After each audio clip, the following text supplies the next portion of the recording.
Hola amigos de Contexto, aquí grabando desde nuestras casas, tratando de protegernos, seguir protegiéndonos del COVID-19. Estamos aquí hoy en un programa muy interesante y vamos a hablar del Alzheimer, algo que yo diría que todos le tememos un poco, ¿no? Y más si uno en su familia ha tenido algunos casos de Alzheimer. Yo, por ejemplo, he tenido algunos de tías mayores y vemos cómo los pacientes se van deteriorando muy rápidamente.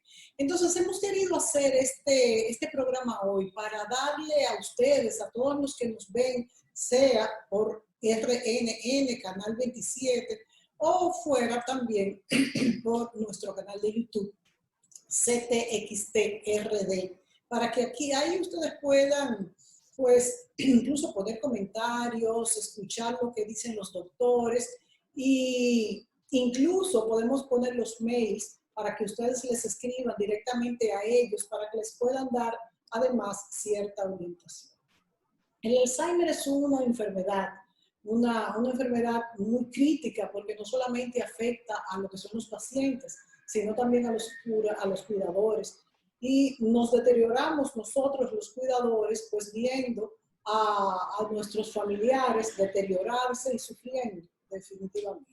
Vamos a darle la bienvenida a los doctores Armando Guirado, neurólogo, e Igor Gómez, es geriatra. Sabemos que esta enfermedad afecta principalmente a adultos mayores, aunque también he sabido de casos en que se presenta en la adultez, no tanto ya personas muy mayores, aunque es mucho más raro. Bienvenidos, doctores, a este programa que espero que sea muy orientador. Me gustaría comenzar este programa hablando, y me gustaría comenzar con el doctor Armando Guirado. Armando, yo quisiera que tú nos describieras qué es el Alzheimer, qué es lo que falla en el cerebro y hasta qué punto puede ser predecible, o sea, se puede evitar una vez se sabe que pudiese dar. Buenas noches y gracias por la invitación.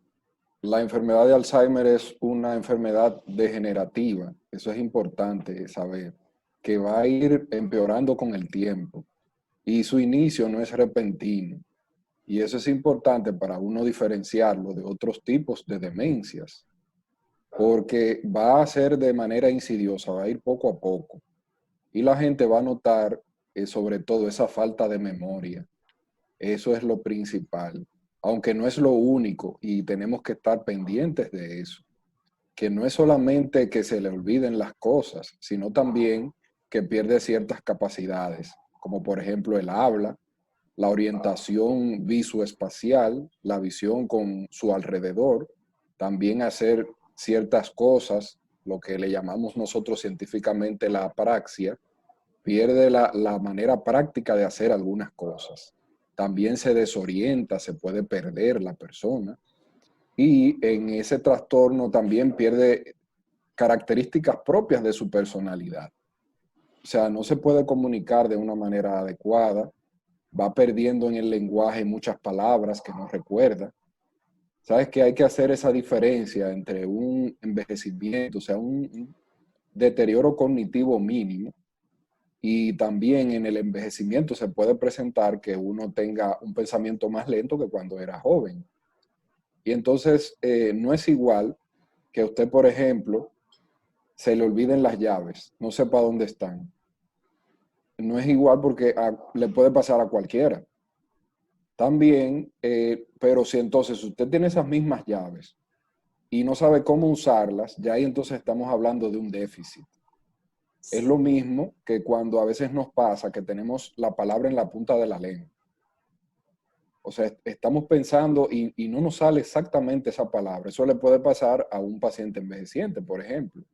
Pero ya que usted inicia una conversación y no la pueda terminar de una manera adecuada, porque no encuentra las palabras, no puede continuar el hilo de la conversación, entonces ahí vemos que sí hay una deficiencia allí.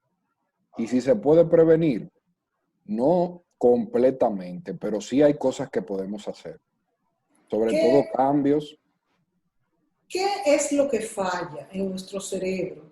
Hay sustancias que no permiten ya que las células se comuniquen. Específicamente, ¿qué es lo que cambia? Lo que vemos es que hay pérdida celular, pero ¿cómo ocurre? Es porque hay depósitos de algunas sustancias, como es el caso de un depósito excesivo de una proteína llamada la A-beta amiloide, que se deposita de manera extracelular. Y dentro de la neurona, de esa célula cerebral, que es la que nos permite los procesos de pensamiento, el vivir de una manera normal, adecuada, que se va a depositar entonces unos ovillos, se forman como si fuera unos nudos, que se llaman ovillos neurofibrilares y son a partir de la proteína tau. Y eso va de un desequilibrio dentro de la célula y fuera de la misma. Finalmente entonces se muere esa célula y se va perdiendo poco a poco esa capacidad para tener una memoria adecuada, para tener un estilo de vida normal y ser independiente sobre todo. Entonces yo le pregunto al doctor Igor Gómez. Igor, ¿qué nos puede decir acerca de lo que comenté al principio, así un poco sin saber, pero sí he escuchado casos que obviamente es una enfermedad de adultos mayores que se presenta más frecuentemente a partir de los 70 años, pero también he escuchado que personas de 40 años han desarrollado un Alzheimer? ¿Es esto cierto? Y en este caso, de ser cierto, ¿a qué se debe? Bueno, sí, esa es una buena pregunta. La enfermedad de Alzheimer se podría dividir en cuanto a la edad de presentación en dos grandes grupos, que es el tipo presenil, que es el del que usted menciona, el presenil, que sucede siempre antes de los 60 años. Este grupo, estas personas tienden a heredar la enfermedad de una manera autosómica dominante, es decir, es una enfermedad que se convierte en familiar. Pero ¿qué pasa con este grupo de personas? Solamente representan menos de un 1% de todos los pacientes con Alzheimer. Entonces, tenemos otro gran grupo que es el Alzheimer de aparición esporádica. Esporádica porque no se puede prever en qué generación va a aparecer. Si en la primera generación, si en la segunda, si en la tercera, ni siquiera si hay varios familiares que van a estar afectados de esa misma generación, o uno solo, o ninguno. Entonces, esa es la esporádica, genéticamente hablando. Este grupo, que representa más del 99% de los casos de Alzheimer, siempre aparece en la edad senil, después de los 60 años, después de los 65 años. O sea, que son esas dos grandes divisiones, sí.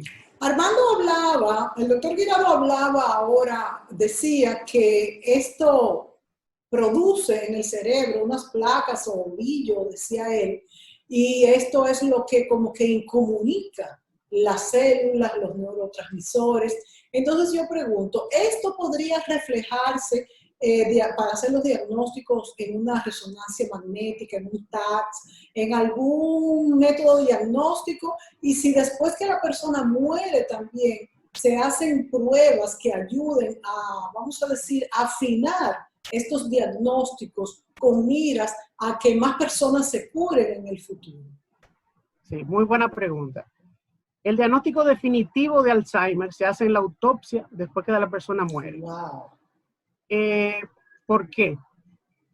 Si tenemos tantos métodos o sea, sistemas de imágenes tan avanzados como por ejemplo el PET scan. El PET scan, por ejemplo, hay un tipo de PET scan que se hace tratando de detectar esos depósitos de amiloide específicamente.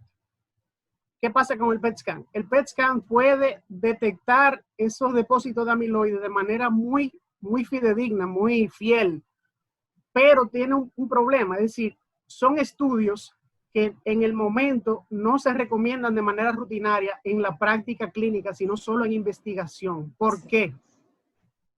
Porque asimismo, como estos estudios pueden detectar de manera muy sensible la presencia de los depósitos de amiloide, también tienen el problema de que pueden dar falso positivo. ¿Y a qué se debe esto? No es tan clara la imagen de esta proteína. Sí, sí, sí, es muy buena, son muy buenas las técnicas. El problema es que, por ejemplo, para poner un ejemplo, los depósitos de beta amiloide no son necesariamente exclusivos de la enfermedad de Alzheimer. ¿Ok? Ayudan en el diagnóstico y son parte del diagnóstico, pero no son absolutamente exclusivas de la enfermedad de Alzheimer. Es decir, una persona puede tener depósitos de beta amiloide, detectarse en el PET scan y esa persona nunca en su vida desarrollar Alzheimer. Sí. Entonces, por eso estos estudios, porque, o sea, resulta muy pesado usted decirle a una persona de, vamos a decir, de 50 años, mira, vamos a hacerte, yo quiero hacerme un estudio para ver si yo voy a tener Alzheimer o qué posibilidad tengo. Encontramos que tiene los depósitos de beta amiloide y le decimos, definitivamente tú tienes Alzheimer. Y después de 20, 30, 40 años nunca lo desarrolla. Claro. Ok, ¿en qué condiciones de vida esa persona se pasó y angustia se pasó esos años sin necesidad? Entonces, esos son los falsos positivos que dan estos estudios y es muy delicado porque un diagnóstico como este tiene mucho peso. Tendríamos entonces doctores que, me imagino que los genetistas harán esto, principalmente con estos diagnósticos ya después de la muerte, con estas necropsias. Lo que me refiero es, hay un estudio ya, vamos a decir, comprobado, de que no puede aparecer Alzheimer en una familia que no lo herede genéticamente.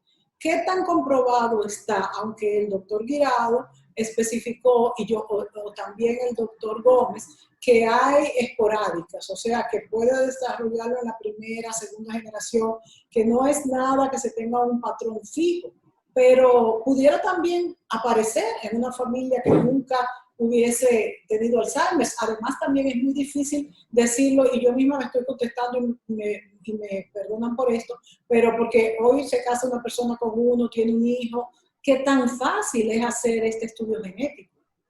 Bueno, eso es otra muy buena pregunta. Fíjate lo que hay.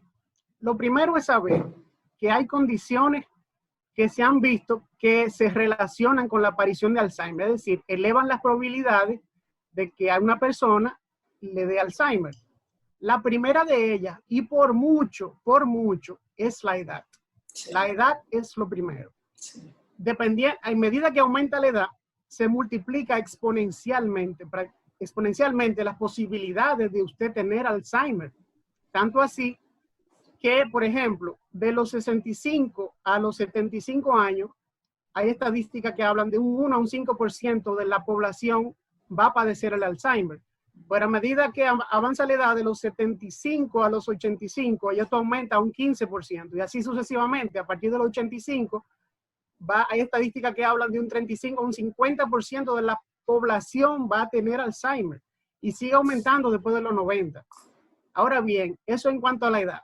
Hay otro factor que también incide, pero muchísimo menos que la edad, que es el factor genético, la herencia. Y de eso se trata tu pregunta. Sí. Con respecto a la herencia y con respecto a la genética. Bueno, dentro de los dos grandes grupos que tenemos, la enfermedad presenil, el Alzheimer presenil, incide mucho más que en el Alzheimer esporádico la genética. Incide mucho más porque es un Alzheimer que es familiar. ¿Ok?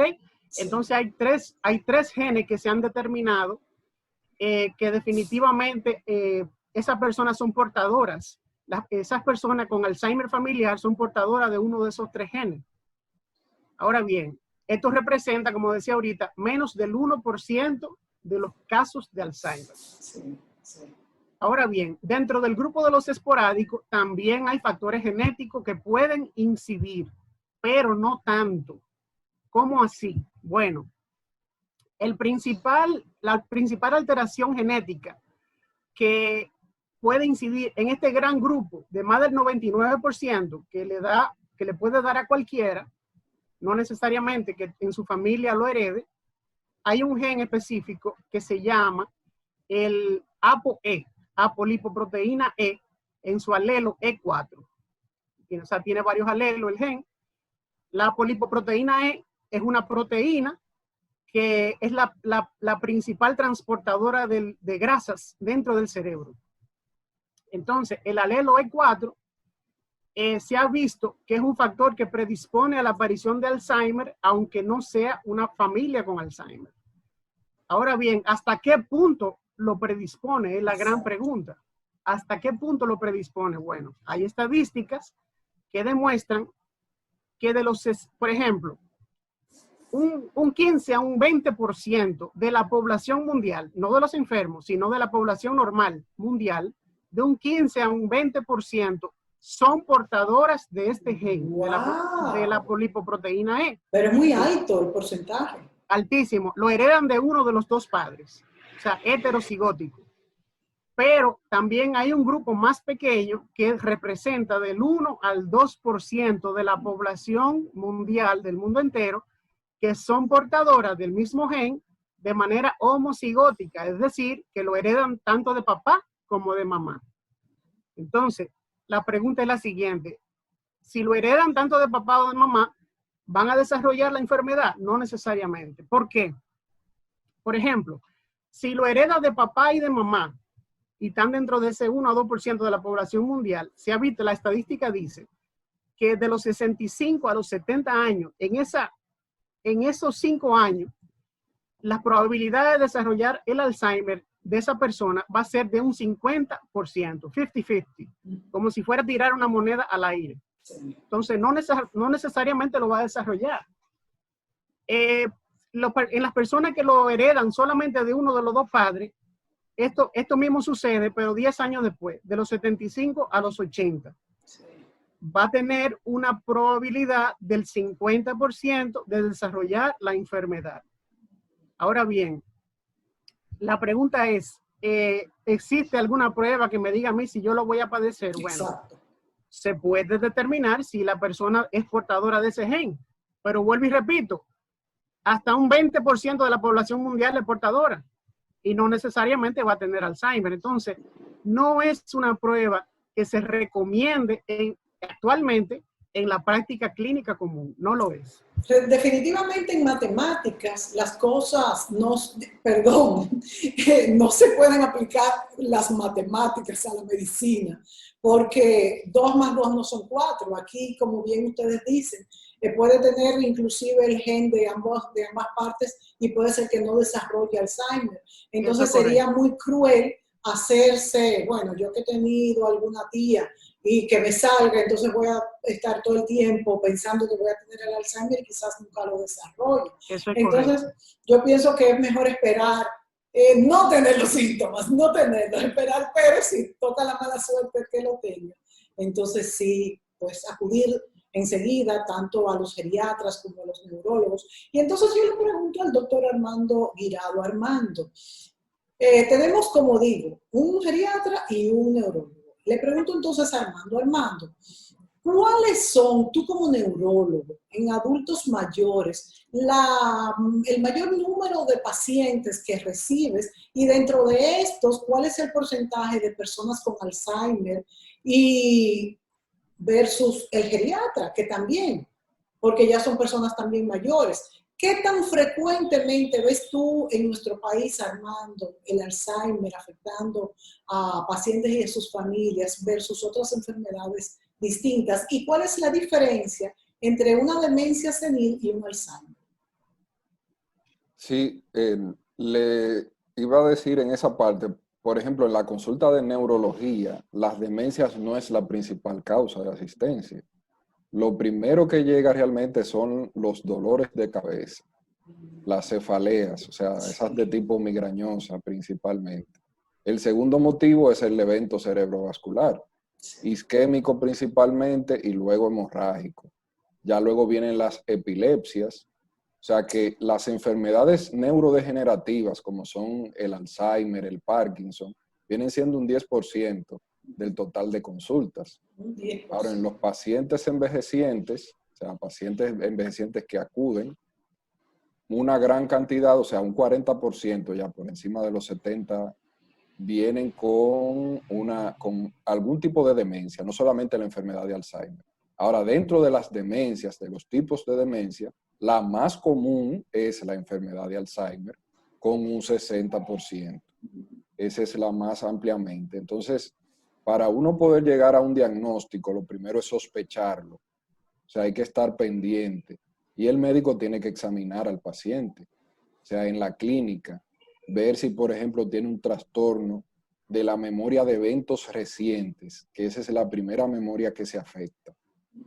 Que si se le olvidó algo que se hizo en ese momento, o también la memoria anterógrada, la working memory, como dicen, la memoria de trabajo, que es la que usamos, por ejemplo, para uno aprenderse un número de teléfono, que inmediatamente se lo dicen a uno, no lo puede marcar, pero se lo preguntan 15 minutos después y usted no se acuerda, bueno, creo que tal vez sabe si es 809. Exacto.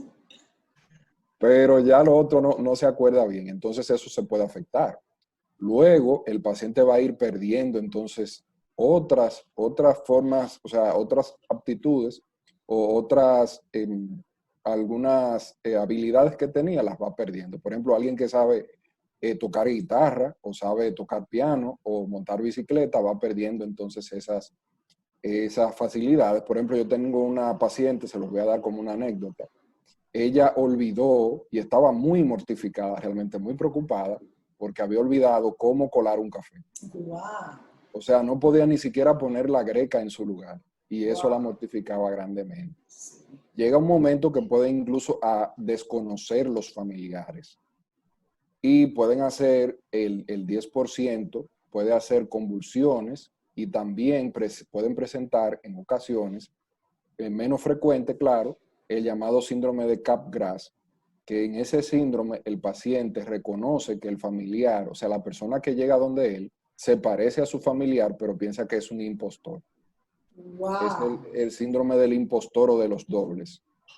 O sea, sufre entonces con esto, porque piensa que lo están engañando. Exactamente. Entonces el paciente también hace sufrir al cuidador sin quererlo realmente. Por eso es que inmediatamente el paciente, el cuidador, vea que ese paciente está presentando algún signo de depresión o está presentando algún signo de inquietud o de no poder dormir bien, a ese paciente hay que empezar a medicarlo tempranamente para que sea llevadero para esos familiares. Imagínense a alguien que se pasa el día entero, descansando porque hacen inversión del sueño el paciente. Sí. Entonces llega el familiar que estaba trabajando el día completo, llega a la casa y entonces imaginemos que es su mamá o es su padre, podría ser, o tal vez su esposo. Entonces tienes que empezar a atender a esa persona cuando está tan cansado de haber trabajado el día entero. O sea que ese cuidador puede venir enfermándose. Claro. Sí, por el desgaste, por tanto tiempo de trabajo. Entonces no poder dormir porque tiene su familiar inquieto ahí.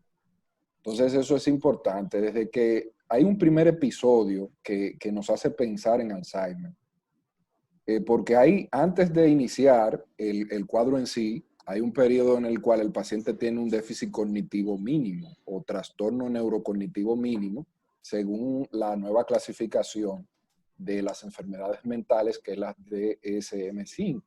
Por ejemplo, Armando, ese trastorno.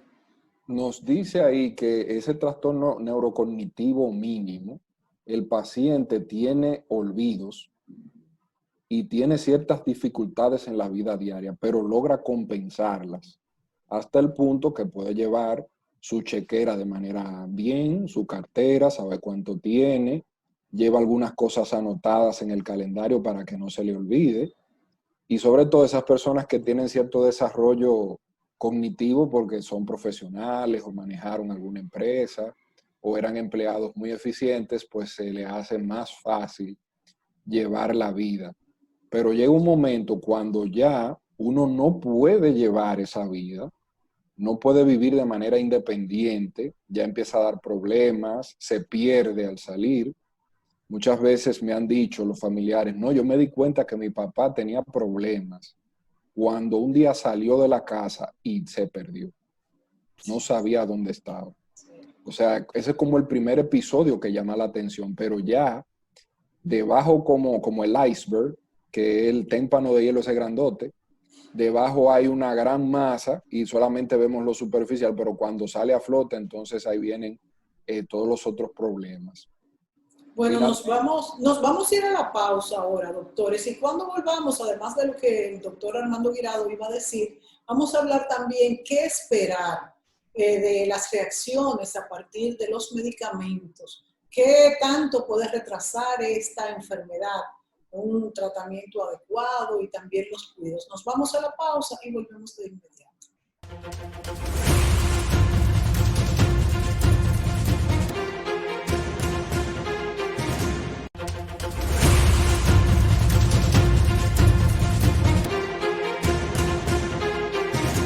Amigos, continuamos con este programa Contexto dedicado al Alzheimer, a saber cómo se puede diagnosticar, qué podemos hacer los cuidadores, cómo prevenir los medicamentos. Les preguntaba a los doctores Armando Guirado, neurólogo, e Igor Gómez, geriatra, esos medicamentos que han mencionado a lo largo de este programa, ¿qué tanto pueden retrasar este proceso? Armando, tú estabas hablando en el momento que hicimos la pausa. Sí, el paciente va a tener un progreso realmente ya de 5 a 10 años. Algunos han dicho que hasta 15 años puede durar el paciente desde diagnosticado. Y entonces lo que hacemos es darle medicamentos para que el paciente no se deteriore tanto. Pero en realidad hay que tener en cuenta que es una enfermedad progresiva y degenerativa. Entonces, lo primero que hacemos es cuando está de manera leve, o sea, un deterioro cognitivo leve, ¿y cómo nos damos cuenta? Haciéndole algunas pruebas. Le hacemos preguntas, vemos cómo está su memoria, su atención, su cálculo, hasta el dibujo. También, por ejemplo, si está orientado, si sabe en qué fecha estamos. Entonces, luego que determinamos qué nivel tiene, si es leve, moderado o severo, con un test que se llama el test Mini-Mental, que es algo sencillo, es el más sencillo, el más práctico, pero hay otros como el MOCA y algunas baterías que hacen los psicólogos, sobre todo los neuropsicólogos. Entonces, cuando determinamos si es leve, moderado o severo, entonces ahí hacemos el tratamiento. ¿Qué vamos a tratar? Entonces, hay algunos medicamentos, como el caso del donepezilo, la galantamina, el caso también de la memantina, que se usan, sobre todo el donepezilo, cuando el déficit todavía es de leve a moderado. Entonces, cuando es de moderado a severo, entonces ya usamos otros medicamentos, como es el caso de la ribastigmina y la memantina. Entonces, con esto, lo que hacemos es prevenir que el paciente se deteriore demasiado, o sea, que se mantenga independiente por más tiempo. Y hemos visto que se han hecho estudios ya, y el paciente ha tenido mejoría. En ocasiones incluso se usan parches también. Pero sobre todo ese trabajo de la familia es importante. Y entonces, que usted prepare ese ambiente para que ese enfermo pueda estar bien. Y antes de continuar, Armando, con esto de los cuidadores, que es una parte tan importante en este tema, me gustaría que el doctor Igor Gómez me dijera de qué depende, si hay algunos estudios científicos que arrojen alguna luz sobre por qué en algunos pacientes estos medicamentos funcionan mejor que en otros que se nos deterioran tan rápidamente. Bueno, no, la información que tengo es que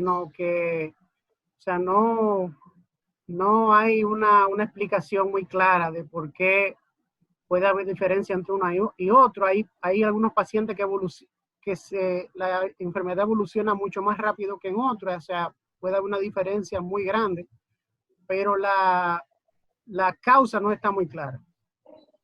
En estas enfermedades no están tan claras las causas y eso hace pues que se retrase lo que son investigaciones de algún tipo. Y algo sobre lo que estaba hablando el doctor Guirado, yo pregunto, ¿hasta qué punto los gobiernos y los seguros médicos se hacen cargo de estas medicaciones ya de por vida? Porque aún las personas que tienen seguros médicos bastante caros, dicho sea de paso, que van desde los 1,000 pesos mensuales hasta los 25,000 pesos mensuales, no les cubre los tratamientos, y los que cubren tienen entre 6 y 12,000 pesos al año.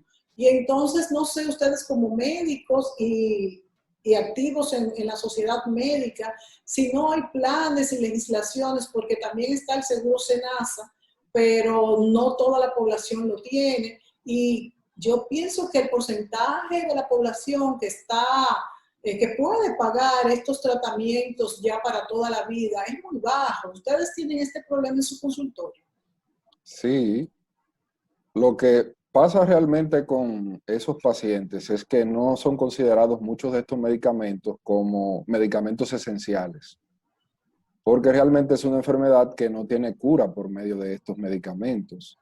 Y la mejoría no es tan notable, o sea, no es tan modificadora de la enfermedad. Entonces, no se han tomado en cuenta, pero en realidad sí son necesarios. Tenemos la ventaja de que muchos planes básicos cubren algunos de estos medicamentos, pero hay otros que no. Por ejemplo, esos parches de la llamada ribastigmina, que son uno de los más eficaces realmente, que cambian tanto la forma en cómo está el paciente, no los cubren porque son costosos realmente, o sea, no son baratos. Entonces, no todo el mundo tiene acceso, y si le cubre a algunos, pues entonces se le acaba el dinero que tienen de base. Imagínense que sean, qué sé yo, unos 8,000 pesos o unos 12,000. Anuales. Anuales, exactamente, cuando a veces ese tratamiento conjunto con otros tratamientos que también tienen esos pacientes, porque muchos de ellos son hipertensos, son diabéticos, han tenido un evento cerebrovascular, porque fíjense, por ejemplo, el haber tenido un evento cerebrovascular, tanto es un factor de riesgo para presentar enfermedad de Alzheimer, como la llamada también demencia vascular. Esto predispone entonces. Sí, hay algunos factores, por ejemplo, interesantemente el ser mujer es un factor de riesgo. Se ha pensado en muchas cosas, si en realidad es que la mujer dura más tiempo que el hombre, o sea, tiene una esperanza de vida tal vez mayor en algunas sociedades. Incluso se ha pensado en el desarrollo social de la mujer. O sea, si la mujer está muy activa, a veces el hombre permanece en algunos países más activo, Sí. en cuanto al trabajo, a que tiene que manejar los negocios de la casa, a que tiene que saber proveer para la familia, entonces eso lo mantiene más activo. Y otra cosa, por ejemplo, el racial, en Estados Unidos, ustedes saben que casi todos los estudios nos agrupan, nos ponen a nosotros dentro de los hispánicos o latinos, y los negros, o sea, los afroamericanos o afrodescendientes. Entonces, ¿qué pasa? Que nosotros, o sea, los descendientes latinos, hispánicos, como los afroamericanos, tenemos mayor incidencia de la enfermedad de Alzheimer.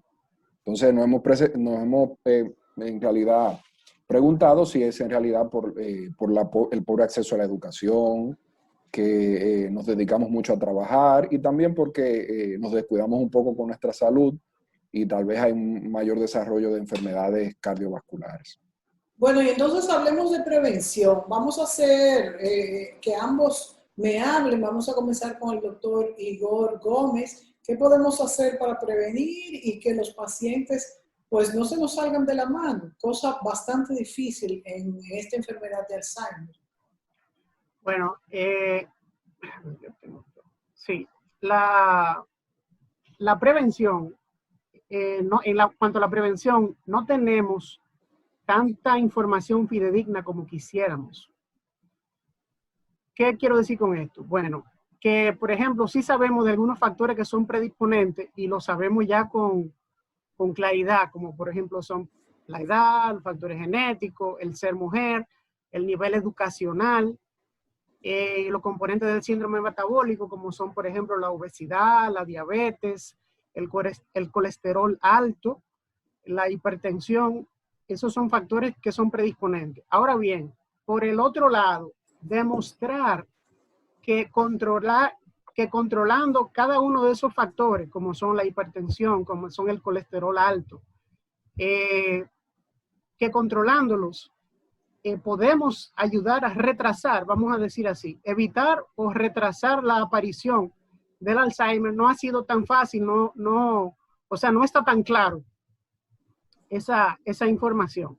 Sí hay algunas cosas que sí se han visto que pueden incidir, como son, por ejemplo, el nivel educacional elevado y sobre todo el ejercicio físico, que sí se ha visto que sí tiene, parece tener, ser un factor protector para el Alzheimer, incluso más que los famosos ejercicios mentales, el ejercicio físico sobre todo.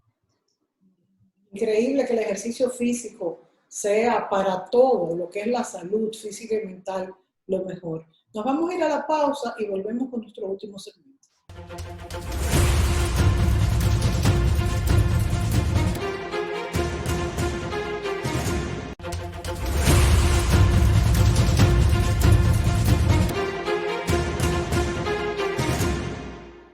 Amigos, continuamos con la última parte de este programa dedicado al Alzheimer y vamos a hablar con los doctores Armando Guirado y Ivonne Gómez sobre los cambios de comportamiento, qué es lo que pasa, tanto en la mente como en lo que se ve, y entonces cómo los cuidadores, los que estaríamos alrededor de este paciente, pudiéramos accionar para que esto sea lo menos traumático posible. Igor, adelante. Sí, los cambios en el comportamiento van a variar mucho a medida que avanza la enfermedad. Por ejemplo, podemos tener un tipo de trastorno del comportamiento en un momento X y que después de 6 meses, un año, haya que hacer un cambio en el tratamiento, reducir la medicación, retirar parte de la medicación porque ya ese trastorno ya no está presente porque la enfermedad ha seguido avanzando. Hay neuronas que se están destruyendo. Entonces, son varios los cambios en el comportamiento que puede presentar el paciente con Alzheimer. Primeramente, es bueno mencionar la depresión. La depresión es muy frecuente, inclusive en los estadios más iniciales de la enfermedad de Alzheimer. Se habla de hasta un 30% de los pacientes con Alzheimer pueden iniciar con una depresión. Aparte de la depresión es un trastorno que es potencialmente tratable, muy tratable, y podemos incidir en la calidad de vida grandemente a través del tratamiento de la depresión en el paciente que tiene Alzheimer. También hay otros trastornos, por ejemplo, mencionaba el doctor Guirado hace un rato, el trastorno del ciclo sueño-vigilia, que ellos tienden a hacer. O sea, para decirlo en lenguaje llano, se le voltea el sueño. Empiezan a dormir de día y se pasan entonces la noche voceando, por ejemplo. Y, o sea, producen una alteración en toda la dinámica familiar. Y es muchas veces lo que motiva al familiar a llevar al paciente, ya sea donde el neurólogo o donde el geriatra. Es decir, doctor, mi papá está que no nos deja dormir a ninguno. Se pasa la noche voceando y no hay forma de que duerma y nosotros estamos desesperados. O mamá. Esa es otra área en la que nosotros podemos incidir, o sea, de una manera muy fuerte en mejorar la calidad de vida, no solo del paciente, sino de los familiares. Los pacientes tienden a hacer en un momento dado episodios por momentos, episodios de agresividad, tanto verbal como física, violencia. Eso es muy manejable. Si se intentan primero unas medidas que sean más sencillas en cuanto al entorno, o sea, los cambios de entorno ellos les afectan mucho. Sí.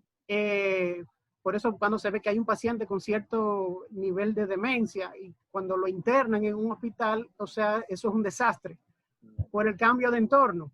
Sí. Entonces el cambio de entorno desencadena, es un desencadenante, un detonante en muchísimos episodios de trastorno del comportamiento, como es la agresividad, por ejemplo. Pero ellos puede llegar un momento en que la agresividad necesita medicación y sí existe medicación que es muy efectiva.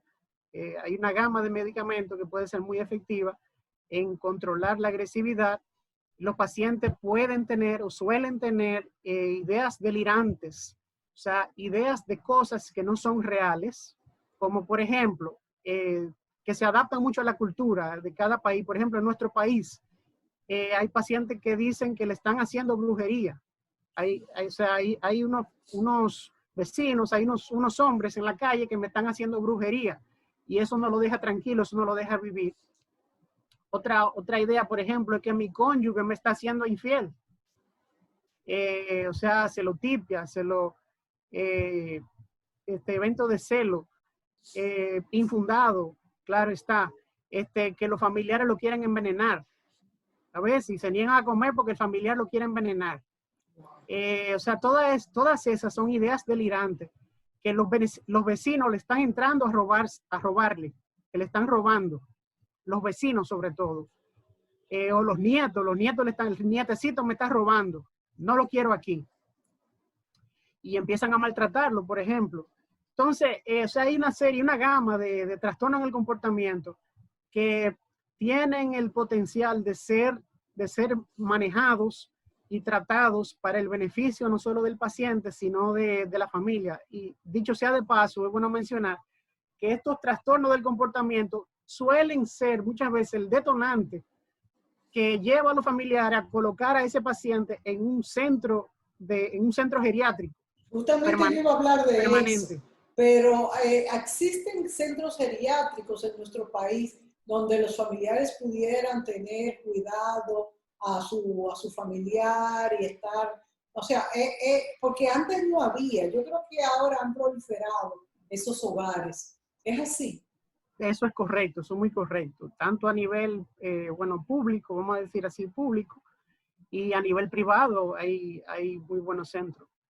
Sí. Y entonces yo le pregunto a Armando, yo sé que ustedes no pertenecen a la Asociación de Alzheimer, pero existe, ¿verdad?, una asociación donde los familiares pudieran ir, buscar ayuda, orientación. Siempre a uno le gusta pues hablar con alguien que haya pasado esta situación para que le diga pues cómo lo manejaron. ¿Esto es posible? Sí, existe la Sociedad Dominicana del Alzheimer, en contra del Alzheimer. Incluso sus oficinas estaban en la Plaza de la Salud hasta hace poco. Hemos llegado a tener reuniones, o sea, la Sociedad de Neurología, junto con ellos, y con el Estado incluso, y se planteó la problemática de demencia a nivel del país completo. O sea, el Alzheimer como tal, como una causa tan importante, pero también otras causas. Como por ejemplo, fíjense que el haber tenido un traumatismo, o sea, haber tenido un accidente con un golpe fuerte en la cabeza, que haya dejado inconsciente al paciente, es también uno de los factores de riesgo para luego desarrollar una enfermedad de Alzheimer. ¿Qué pasa ahí? En esos casos, el equilibrio del funcionamiento del cerebro se rompe. No tenemos exactamente la razón por la cual, sino que sabemos que es uno de los factores de riesgo, porque cuando empezamos a hacer ese interrogatorio y le preguntamos al paciente qué cosas ha tenido, y muchos de ellos, de los pacientes que ya habían tenido, o sea, que están diagnosticados con enfermedad de Alzheimer, han presentado un evento traumático anterior. Fíjense que también los pacientes que tienen trisomía 21, los llamados síndrome de Down, en un futuro también, sobre todo si llegan a una edad ya adulta, pueden presentar enfermedad de Alzheimer. Y es bueno que esos familiares tengan ese apoyo en nosotros, los médicos. También qué bueno que estamos, por ejemplo, el doctor Gómez y yo, que estamos aquí, porque esto es una enfermedad multidisciplinaria, es un equipo para poder tratar bien al paciente. Por eso es que yo pienso que tiene que haber más neuropsicólogos, más psiquiatras, todos interesados, y los familiares también tener información. Este programa es de importancia vital porque la información es muy importante de saber qué vamos a esperar de ese enfermo, qué ambiente debemos crearle para que no se golpee. Por ejemplo, no es bueno que el paciente se caiga, porque ustedes saben que va a presentar también trastornos para poder caminar bien. Va a presentar una praxia hasta para caminar y finalmente va a terminar en un estado vegetativo. Entonces, en todos esos aspectos hay que tener en cuenta, o sea, en qué estadio, saber en qué está y cómo cuidarlo. Incluso en estadios tempranos va a haber hasta que señalizar la casa, dónde está el baño, dónde está la cocina para que no se pierdan. Sí. Sobre todo si son pacientes que saben leer y escribir. Otra cosa, cuando un paciente anciano así se cae, puede presentar hasta un hematoma dentro de la cabeza, o sea, el llamado hematoma subdural, que eso puede requerir hasta una cirugía. O sea, que hasta ese punto puede complicarse. También otra cosa, y bueno, que está el doctor también aquí, los pacientes con Alzheimer no podemos olvidarnos las otras enfermedades que tienen. Si es un paciente diabético, tenemos que compensarle su diabetes. Si es hipertenso, no nos podemos olvidar de que es hipertenso también, porque tenemos que tratar de cuidar ese poco cerebro que queda, porque aunque está bastante atrófico, se dañó ahí ese lóbulo temporal, donde está el pensamiento, ese giro cingulado, ese sistema límbico ahí está afectado, ese hipocampo, pues entonces tenemos que tratar de que el otro cerebro también se mantenga bien. Entonces darle una buena nutrición, que el paciente coma bien. Ustedes saben que hay un problema con el Alzheimer que presentan avidez por lo dulce. Le gusta mucho comer helados, bizcochos, paletas, Y no es bombones. conveniente. No es muy conveniente porque entonces se va a descompensar. Y casi todos esos están en ese proceso de que el colesterol está alto, o que son hipertensos o que son diabéticos. O sea que esa no es la mejor dieta. O sea, hay que tratar de protegerlos, darle abundantes frutas. También eso va para la prevención. Claro, Abundantes claro. frutas, sus nueces también son buenas. Tú sabes que la uva negra es muy buena porque tiene resveratrol, eso da protección a los Sí. vasos sanguíneos Y se puede del tomar también cerebro. como suplemento, Armando, el resveratrol. El resveratrol sí se puede tomar como suplemento, Sí, pero recuérdense que cuando tomamos algo aislado, como el caso del resveratrol, perdemos otros componentes que también tiene la uva, por ejemplo, claro, que la claro. vitamina C, que tiene fibra, que tiene otros oligoelementos Sí. que se añaden a ese valor nutritivo. Entonces, no dejemos descuidar a esos pacientes. O Es sea, que hay que importante, tratar... decía que es importante destacar eso que tú acabas de decir, Armando, de que los pacientes deben ser atendidos en su conjunto. A mí me gusta mucho ahora los hospitales modernos en nuestro país, que tú vas a un médico porque te duele una rodilla, por ejemplo, y sabes si a ti te dio una neumonía recientemente. Y más en estos pacientes ya adultos mayores, claro está que el geriatra, como es el caso del doctor Igor Gómez, es el que lleva el control de pues, todas esas enfermedades o dolencias que tiene. Pero yo creo que en todo caso, cualquier paciente debe ser tratado de manera integral.